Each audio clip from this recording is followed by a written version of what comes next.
भारत के मुख्य न्यायाधीश DY चंद्रचूड़ को भेजा गया एक पत्र काफी चर्चा में है। इस पत्र को यूपी के बांदा जिले में तैनात महिला सिविल जज ने लिखा है। इन 2 पन्नों के पत्र में उन्होंने शारीरिक और मानसिक प्रताड़ना से परेशान होकर अपना जीवन खत्म करने की अनुमति की मांग की है।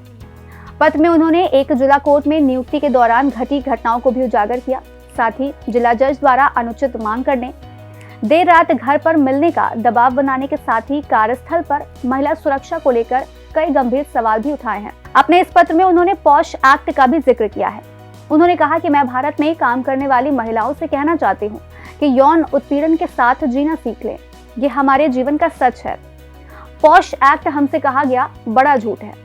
तो आज इस कार्यक्रम में समझेंगे पॉश एक्ट आखिर है क्या और इस एक्ट के तहत क्या नियम कानून लागू किए गए हैं।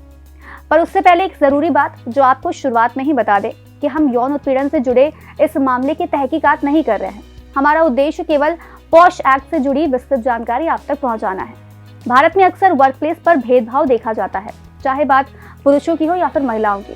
समाज में हर दूसरा व्यक्ति किसी न किसी तरह के भेदभाव को झेलता है। महिलाओं की बात करें तो कंस्ट्रक्शन, कृषि और इंफॉर्मेशन सेक्टर में मजदूरी और घरों में काम कर रही महिलाएं आज भी यौन उत्पीड़न और अपशब्दों का सामना कर रही हैं। एक अध्ययन में पाया गया कि इनकी रोकथाम के लिए बने कानूनों का इस्तेमाल बहुत कम किया जा रहा है।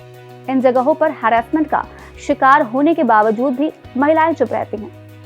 इसलिए कुछ प्रमुख कारणों की बात करें तो एक सर्वे से पता चलता है कि शिकायत ना करने का मुख्य कारण कानूनी प्रक्रिया में विश्वास की कमी, अपने करियर के प्रति चिंता और आरोपियों को मिलने वाली सजा दर कम होना हो सकते हैं। अब ऐसे हालातों में महिलाओं को ऑफिस में सेक्सुअल हैरेसमेंट से सुरक्षित रखने के लिए पॉश अधिनियम 2013 भारत सरकार द्वारा बनाया गया एक कानून है, जिसे साल 2013 में लागू किया गया था। इस एक्ट का पूरा नाम पॉश यानी कि protection of women from sexual harassment at work place है। इसके तहत महिलाओं के साथ होने वाले किसी भी तरह के सेक्सुअल हैरेसमेंट की शिकायत की जा सकती है। अब यहाँ सवाल ये उठता है कि पॉश के तहत किस तरह का हैरेसमेंट आता है। इसमें सबसे पहले आता है फिजिकल कॉन्टैक्ट, यानी कि किसी को भी गलत तरीके से छूना, इशारे करना, शारीरिक रूप से असहज महसूस कराना या फिर किसी भी तरह से सेक्सुअल फेवर मांगना, किसी भी तरह का सेक्सुअल रिमार्क करना के साथ ही अन्य भी शामिल है। इन सभी बातों के खिलाफ ये कानून काम कैसे करता है? ये कानून हर उस वर्क प्लेस पे लागू होता है जहां 10 या उससे ज्यादा लोग काम करते हों। कानून के तहत ऐसे हर ऑफिस में एक इंटरनल कंप्लेंट कमेटी यानी ICC होना चाहिए, जिसकी प्रेसिडेंट एक महिला ही हो। नियम के मुताबिक इस कमेटी में जितने लोग होंगे उनमें 50% औरतें होना जरूरी है।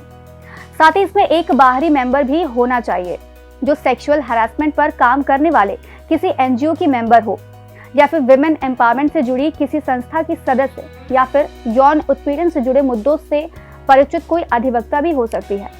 इस कमेटी से कोई भी महिला एम्प्लॉय हैरेसमेंट की शिकायत कर सकती है और कमेटी द्वारा दिया गया फैसला सभी के लिए मान्य होगा। एक महत्वपूर्ण बात यह कि ICC का कार्यकाल केवल 3 वर्षों तक होता है।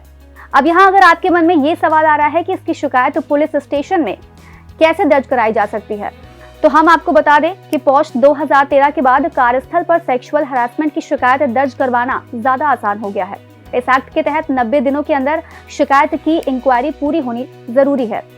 आप कार्यस्थल पर कमेटी को इसकी शिकायत कर सकती हैं या फिर आप पुलिस स्टेशन पर इसके खिलाफ शिकायत दर्ज करवा सकते हैं। अगर कमेटी को लगता है कि मामला बहुत गंभीर है तो कमेटी की तरफ से खुद शिकायत दर्ज करवाई जा सकती है।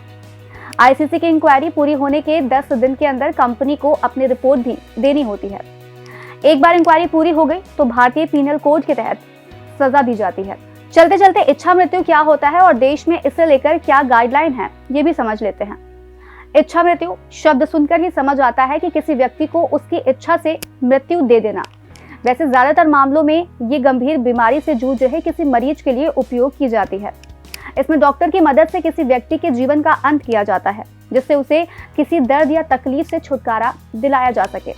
इसके 2 प्रकार होते हैं। पहली एक्टिव यूथेनेशिया यानी सक्रिय इच्छा मृत्यु और दूसरी है पैसिव यूथेनेशिया यानी कि निष्क्रिय इच्छा मृत्यु। एक्टिव यूथेनेशिया में बीमार व्यक्ति को डॉक्टर जहरीली दवा या इंजेक्शन दे देते हैं ताकि उसकी मौत हो जाए। वहीं पैसिव यूथेनेशिया में मरीज का इलाज रोक दिया जाता है। अगर वो वेंटिलेटर पर है तो वहां से हटा दिया जाता है, उसकी दवाओं को भी बंद कर दिया जाता है। आपकी जानकारी के लिए बता दें कि साल 2018 में सुप्रीम कोर्ट ने पैसिव यूथेनेशिया को भारत में मंजूरी दी थी। आज इस कार्यक्रम में इतना ही। हम फिर मिलेंगे कुछ नई जानकारी के साथ। तब तक के लिए आप देखते रहें और करते रहें बातें यूपी की।